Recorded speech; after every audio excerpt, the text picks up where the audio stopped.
The lives of the prophets, the names of the prophets and where they are from and where they died and how and where they lie. Isaiah.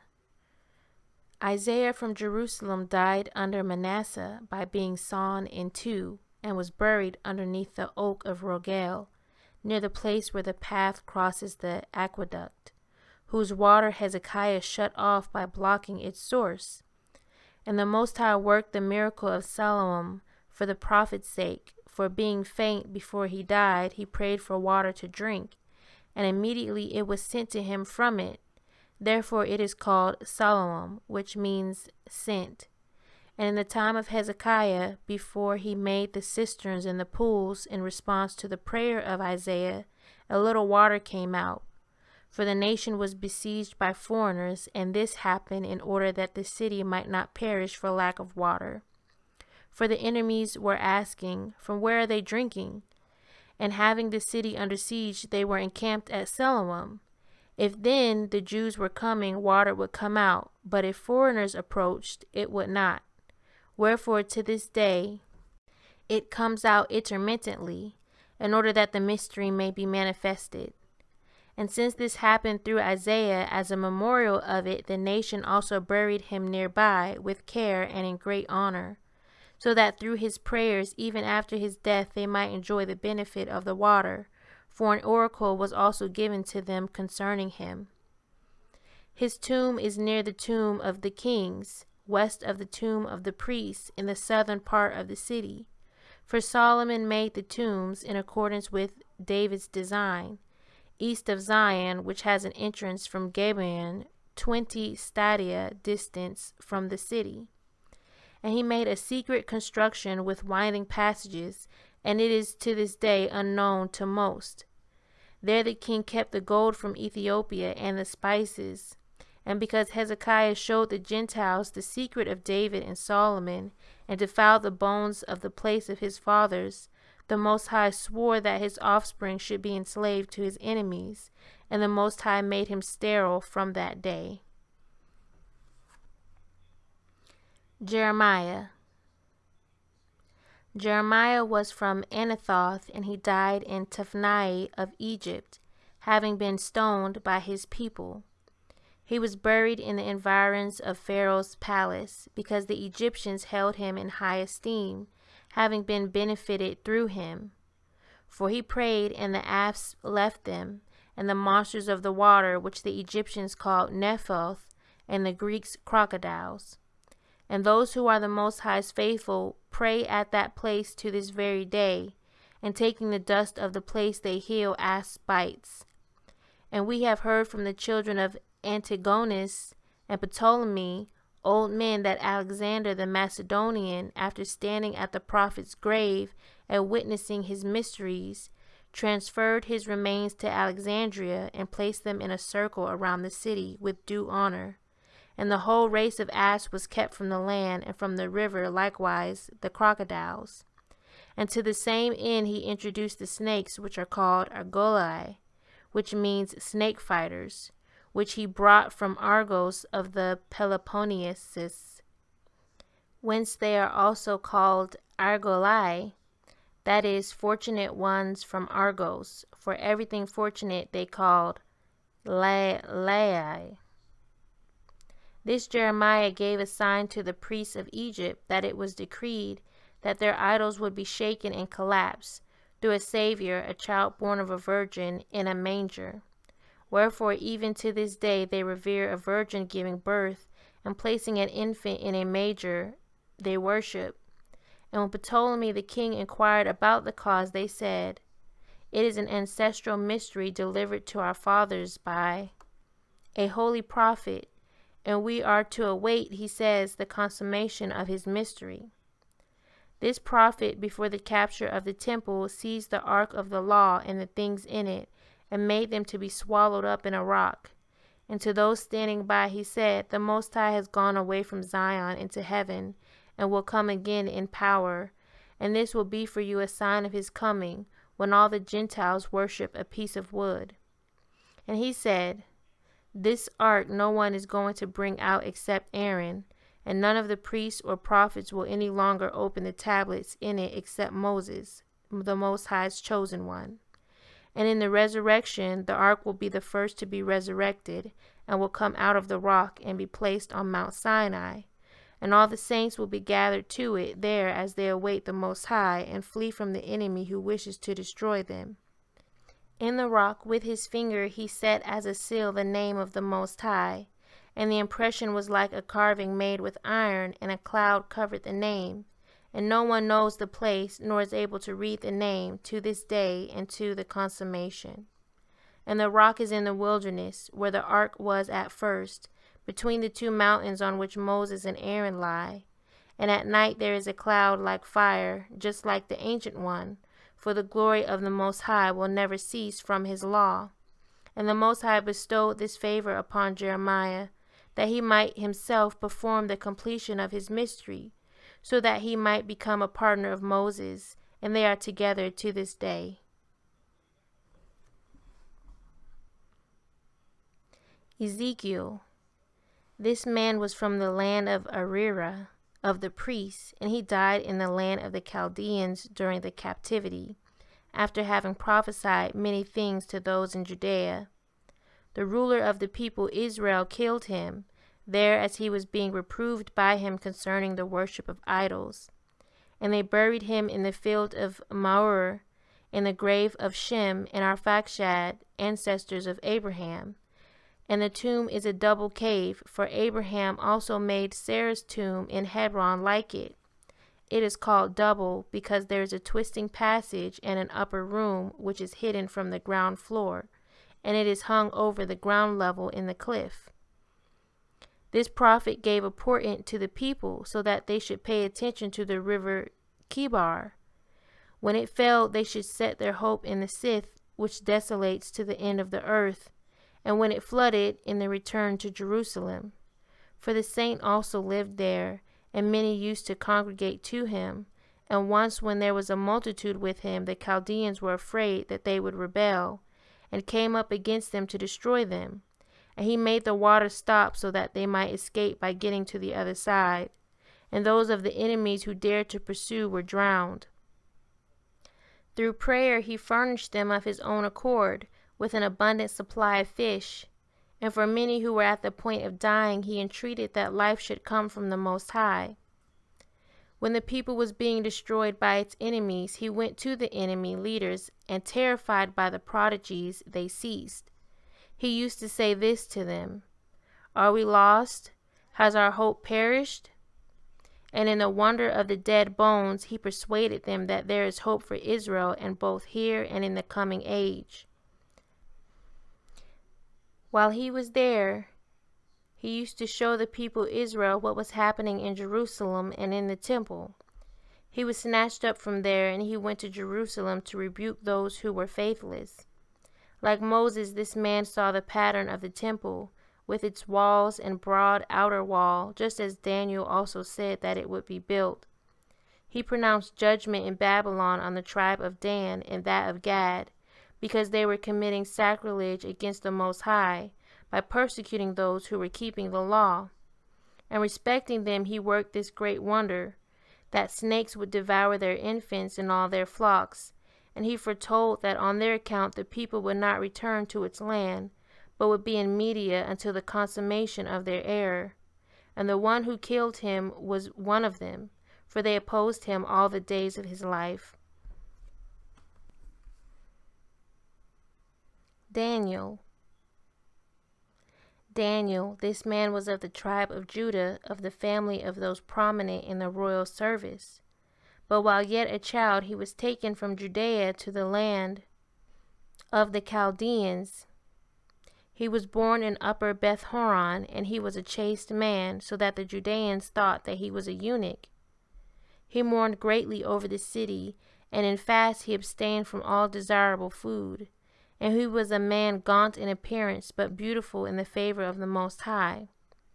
He prayed much for Nebuchadnezzar at the entreaty of his son Balthazar, when he became a wild animal and beast of the field, so that he might not perish.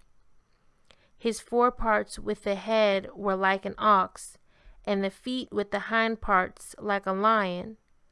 Concerning this mystery, it was revealed to the holy man that Nebuchadnezzar had become a beast of the field, because he was fond of pleasure and stiff-necked, and because those who belong to Beliar become like an ox under yoke. Tyrants have these vices in their youth, and in the end they become monsters, seizing, destroying, killing, and smiting. Through divine revelation, the saint knew that he was eating grass like an ox and that it became human food. It was also for this reason that Nebuchadnezzar, recovering a human heart after digestion, used to weep and honor the Most High, praying 40 times each day and night. Behemoth used to come upon him, and he would forget that he had been a man. His tongue was taken from him so that he might not speak, and perceiving this, he immediately wept. His eyes were like raw flesh from crying, for many were going out of the city and gazing at him. Daniel alone did not wish to see him, because he was in prayer for him the whole time of his changed condition. And he kept saying, "He will become a man again," and they did not believe him. Daniel made the 7 years, which he called 7 seasons, become 7 months. The mystery of the 7 seasons was accomplished in his case, for he was restored in 7 months. During the 6 years and 6 months remaining, he prostrated himself to the Most High and confessed his impiety. And after the forgiveness of his wickedness, he restored him to the kingdom.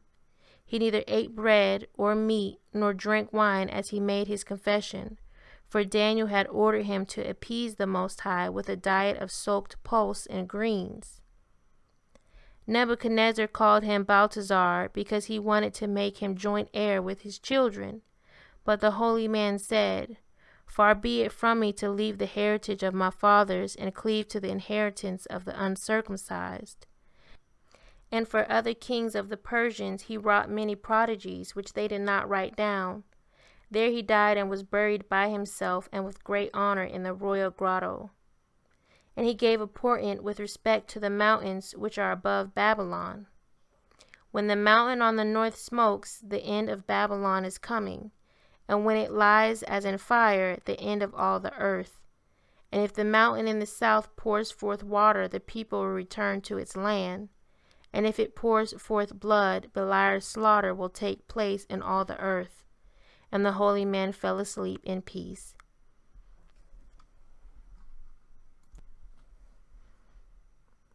Hosea. Hosea, this man was from Belamoth of the tribe of Issachar, and he was buried in his own district in peace. And he gave a portent that the Most High would arrive upon the earth if ever the oak which is in Shiloh were divided from itself, and 12 oaks came to be. Micah. Micah the Morathite was of the tribe of Ephraim. Having done many things to Ahab, he was killed by Joram his son at a cliff, because he rebuked him for the impieties of his fathers. And he was buried in his own district by himself near the burial ground of the Anakim.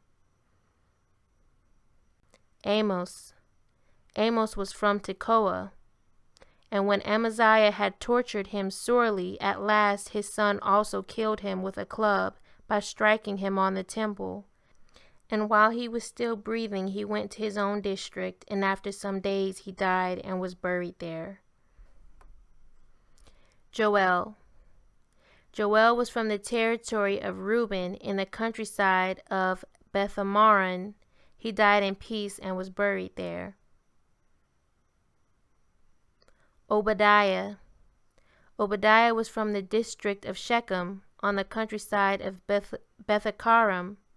This man was a disciple of Elijah and endured much because of him, and escaped with his life. This was the 3rd captain of 50 whom Elijah spared, and with whom he went down to Ahaziah. After these events he left the service of the king and prophesied, and he died and was buried with his fathers. Jonah.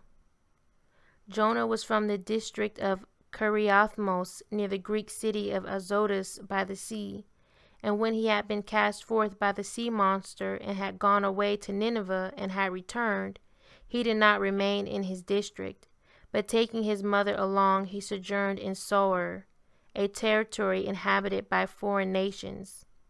For he said, So shall I remove my reproach, for I spoke falsely in prophesying against the great city of Nineveh.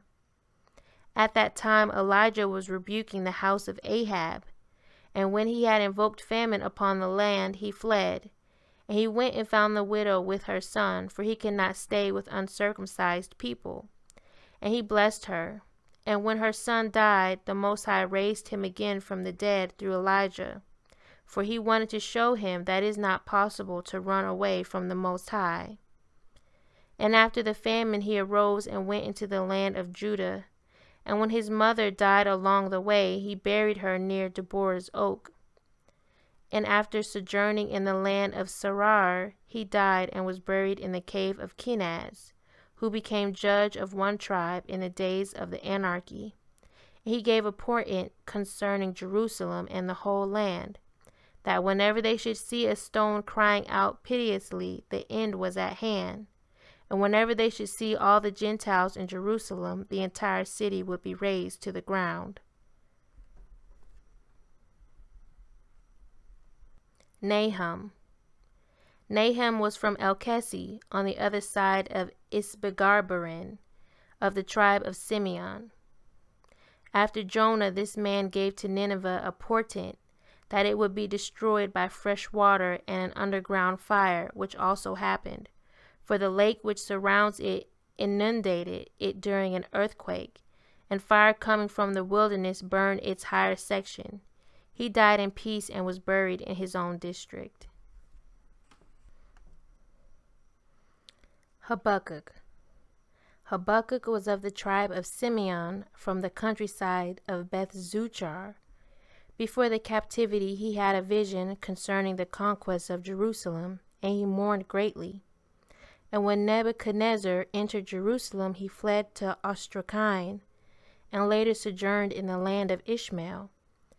When the Chaldeans turned back, and the remnant that was in Jerusalem went to Egypt, he was living in his own district and ministering to those who were harvesting his field.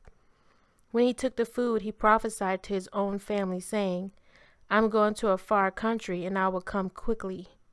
But if I delay, take food to the harvesters. And when he had gone to Babylon and given the meal to Daniel, he approached the harvesters as they were eating and told no one what had happened. He understood that the people would soon return from Babylon, and he died 2 years before the return, and he was buried alone in his own field. He gave a portent to those in Judea, that they would see a light in the temple, and so perceive the glory of the temple. And concerning the end of the temple he predicted, by a western nation it will happen. At that time, he said, the curtain of the Debar will be torn into small pieces, and the capitals of the 2 pillars will be taken away, and no one will know where they are, and they will be carried away by angels into the wilderness, where the tent of witness was set up in the beginning. And by the means of them the Most High will be recognized at the end, for they will illuminate those who are being pursued by the serpent in darkness as from the beginning.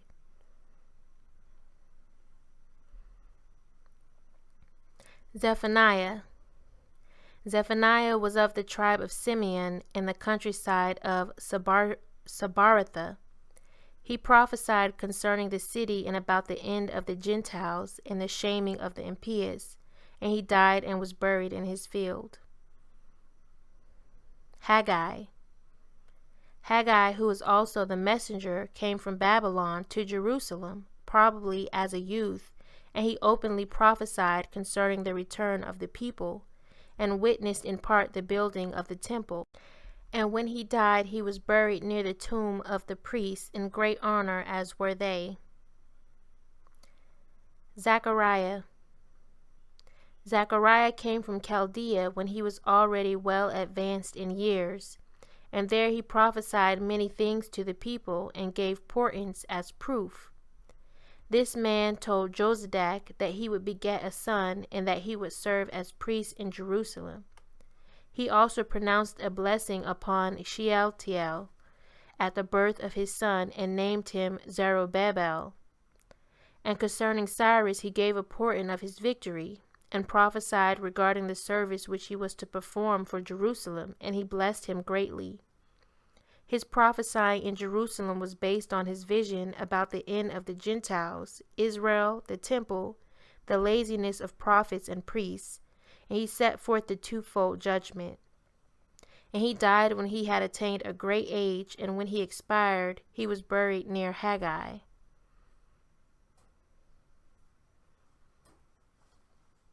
Malachi. This man was born in Sopha after the return, and while still a very young man, he led a virtuous life. And since the whole people honored him as holy and gentle, it called him Malachi, which means angel, for he was indeed beautiful to behold. Moreover, whatever he himself said in prophecy, on the same day an angel of the Most High appeared and repeated it, as happened also in the days of the anarchy, as written in Sphasfotim, that is, the book of the Judges. And while he was still a young man, he was added to his fathers in his own field. Nathan. Nathan, David's prophet, was from Gaba, and it was he who taught him the law of the Most High.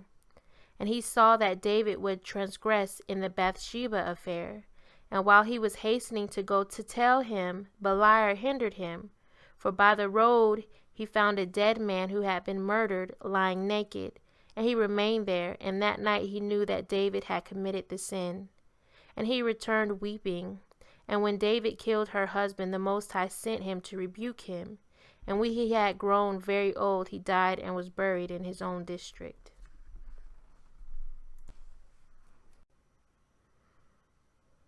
Ahijah. Ahijah was from Shiloh, where the tabernacle was in ancient times, of Eli's city.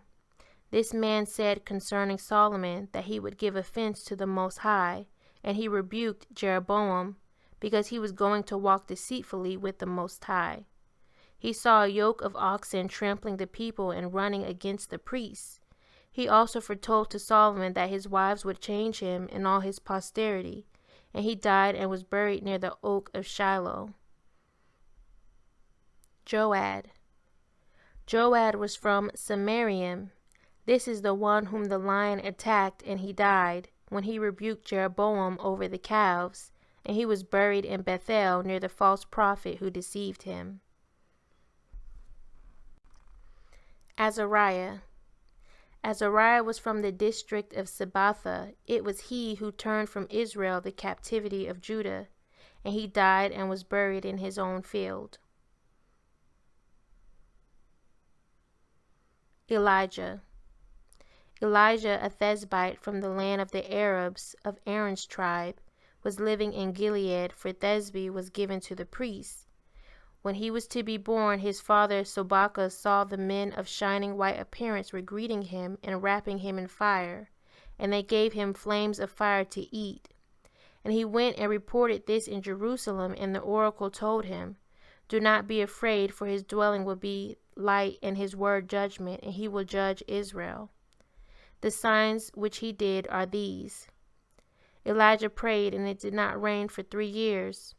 And after 3 years he prayed again, and abundant rain came. In Zarephath of Sidon, through the word of the Most High, he made the jar of the widow not to fail, and the flask of oil not to diminish. Her son who had died, the Most High raised from the dead after Elijah prayed.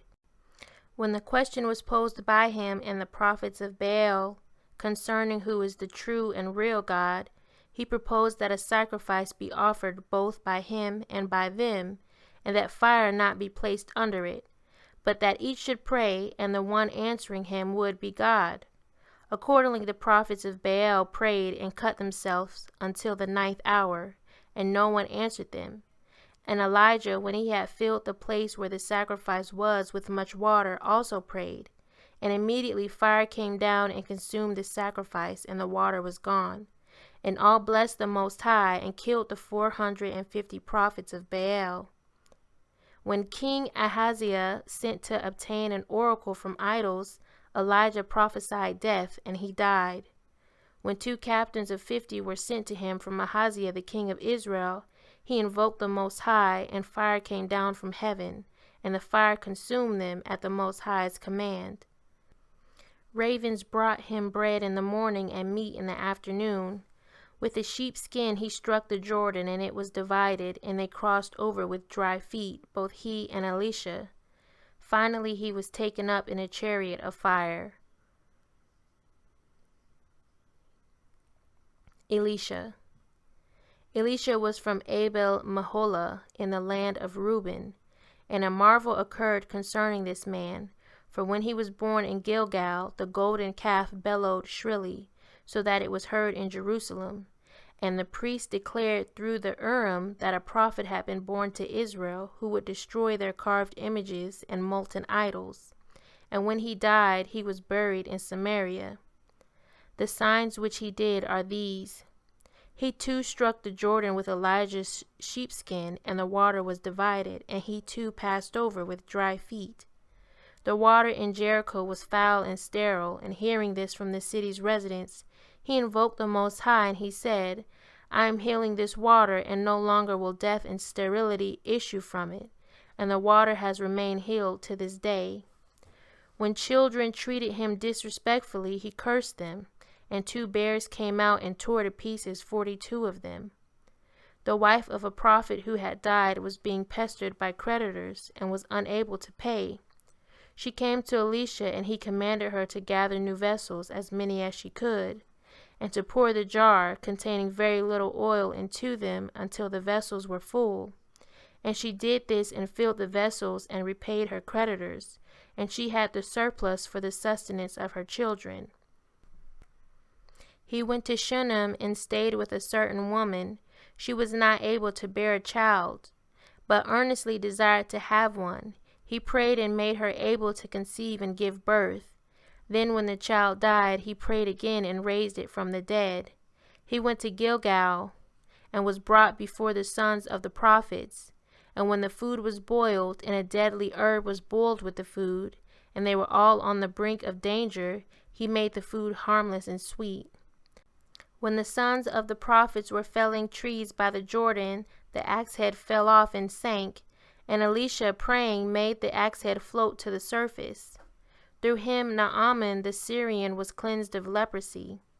When his servant named Gehazi went to Naaman secretly against his wishes, and asked for silver, and later upon returning denied it, Elisha rebuked him and cursed him, and he became a leper. When the king of Syria was making war against Israel, he protected the king of Israel by announcing to him the plans of the enemy. When the king of Syria learned this, he sent a force to bring the prophet. But he prayed and made them to be struck with blindness, and he led them to Samaria to their enemies. But keeping them unharmed, he preserved and fed them. When the king of Syria learned this, he stopped making war. After Elisha's death, a man died, and as he was being buried, he was thrown onto his bones.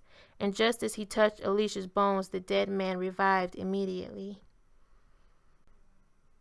Zechariah, son of Jehoiada. Zechariah was from Jerusalem, son of Jehoiada the priest. And Joash the king of Judah killed him near the altar, and the house of David poured out his blood in front of the Elim. And the priest took him and buried him with his father. From that time visible portents occurred in the temple, and the priests were not able to see a vision of angels of the Most High, or to give oracles from the Debar, or to inquire by the ephod, or to answer the people through Urim as formerly. Conclusion. And other prophets became hidden, whose names are contained in their genealogies in the books of the names of Israel. For the whole race of Israel are enrolled by name.